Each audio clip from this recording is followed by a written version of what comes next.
శ్రీకాళహస్తి ఎందుకంత పవిత్రమో మీకు తెలుసా? ఈ క్షేత్రానికి శ్రీకాళహస్తి అనే పేరు ఎందుకు వచ్చింది? ఒక సాలీడు, ఒక పాము, ఒక ఏనుగు ఎలా శివుడికి ప్రియమైన భక్తులయ్యారు? ఎందుకు ఇక్కడ వాయులింగం ఉందో తెలుసుకోవాలి అంటే ఈ వీడియో చివరి వరకు తప్పకుండా చూడండి. శ్రీకాళహస్తి దేవాలయం భారతదేశంలో ఉన్న అత్యంత పవిత్రమైన శైల క్షేత్రాలలో ఒకటి.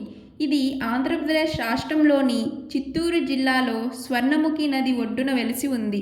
ఈ ఆలయం పంచభూత క్షేత్రాలలో వాయులింగ క్షేత్రంగా ప్రసిద్ధి చెందింది. భూమి, నీరు, అగ్ని, వాయువు, ఆకాశం అనే 5 భూతాలతో శివుడు వాయు రూపంలో ఇక్కడ నివసిస్తాడని పురాణాలు చెబుతాయి. ఇప్పటికీ ఎప్పుడు కంపిస్తూ ఉండటం వాయుతత్వానికి ప్రత్యక్ష సాక్ష్యంగా భావిస్తారు. పూర్వకాలంలో ఈ ప్రాంతమంతా ఘనమైన అరణ్యంగా ఉండేది. మనుషుల సంచారం లేని ఆ అడవిలో స్వయంభూగా ఒక శివలింగం వెలిసింది. ఎలాంటి మంత్రాలు, పూజా విధానాలు, పూజారులు లేకపోయినా అక్కడ శివభక్తి సహజంగా వికసించింది. ఆ పవిత్రమైన శివలింగాన్ని మొదటగా సేవించిన వారు మనుషులు కాదు, 3 నిరుపేద జీవులు. ఒక చిన్న సాలీడు, ఒక పాము, ఒక ఏనుగు.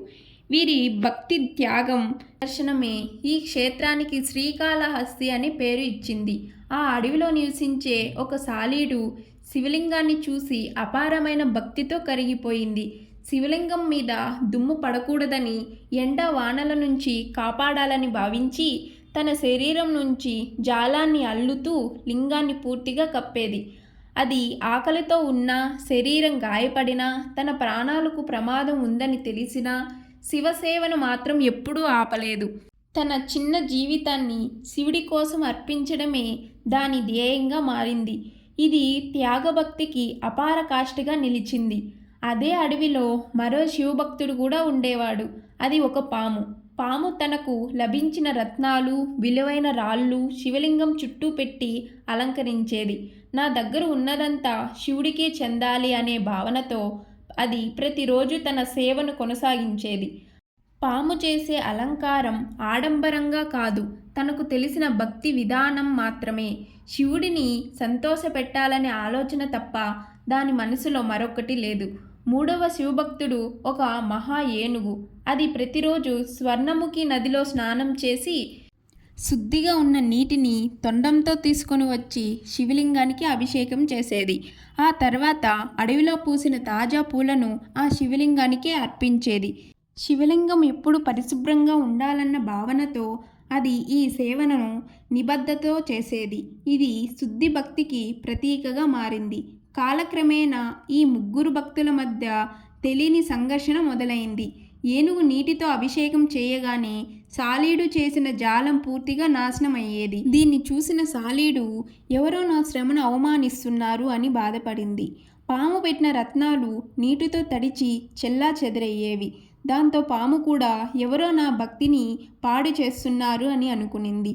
ఏనుగు మాత్రం శివలింగం మీద జాలం మరియు మురికి చూసి ఎవరో ఈ లింగాన్ని అపవిత్రం చేస్తున్నారు అని భావించింది. 3 శివభక్తులేనన్న నిజం ఎవరికీ తెలియదు. ఇదే అజ్ఞానం. ఈ అజ్ఞానం క్రమంగా తీవ్రమైన సంఘర్షణగా మారింది. మాటలు లేకుండా, వాదనలు లేకుండా ఒక మౌన యుద్ధంగా మొదలైంది. ప్రతి ఒక్కరూ తమ భక్తినే సరి అనుకున్నారు.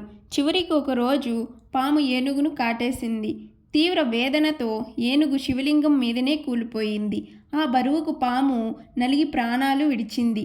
ఈ దృశ్యాన్ని చూసిన సాలీడు శివలింగంలోకి ప్రవేశించి తన ప్రాణాలను అర్పించింది. 3 భక్తులు శివుని పాదాల దగ్గరే తమ జీవితాలను ముగించారు. ఆ క్షణంలో శివుడు ప్రత్యక్షమయ్యాడు. 3 త్యాగాన్ని చూసిన ఆయన హృదయం కరిగిపోయింది. మీరు ఒకరినొకరు శత్రువులుగా భావించినా మీరు 3 నా ప్రియమైన భక్తులే అని శివుడు పలికాడు.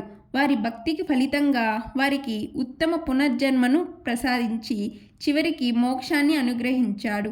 సాలీడు రాజుగా, పాము మహాయోగిగా, ఏనుగు గొప్ప శివభక్తుడిగా పునర్జన్మ పొందారని శివభక్తులు చెబుతున్నారు. ఈ 3 భక్తుల త్యాగాన్ని సమర్పించుకుంటూ ఆ క్షేత్రానికి శ్రీకాళహస్తి అనే పేరు వచ్చింది. శ్రీ అంటే సాలీడు అని, కాల అంటే పాము అని, హస్తి అంటే ఏనుగు అని అర్థం.